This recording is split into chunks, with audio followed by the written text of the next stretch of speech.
পৃথিবীর সব মানুষ কিন্তু মারা যাবে, আমিও একদিন দুনিয়া থেকে বিদায় হয়ে যাব, কিন্তু আমি যে আজকে রাসূলের চাদরটা চাই আনিছি তোমাদের সামনে পড়ে হাঁটার জন্য চাই নাই তো কেন চাইলা?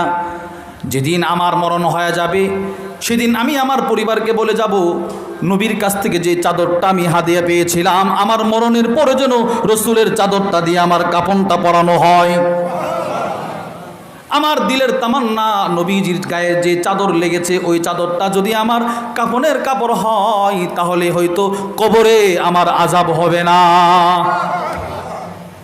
হাদিস বর্ণনাকারী সাহাবী হযরত সাহাল বলেন, ফাকানাত কাফানাহু, এই সাহাবীর যেদিন ইন্তেকাল হয়ে গেল তিনি বলেন আমি তাকায় দেখি তার কাফনের কাপড় ছিল নবীর দেওয়া হাদিয়ার চাদরটা।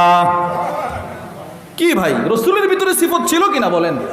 এই পরোপকার, একে অপরকে সাহায্য করা, সহযোগিতা।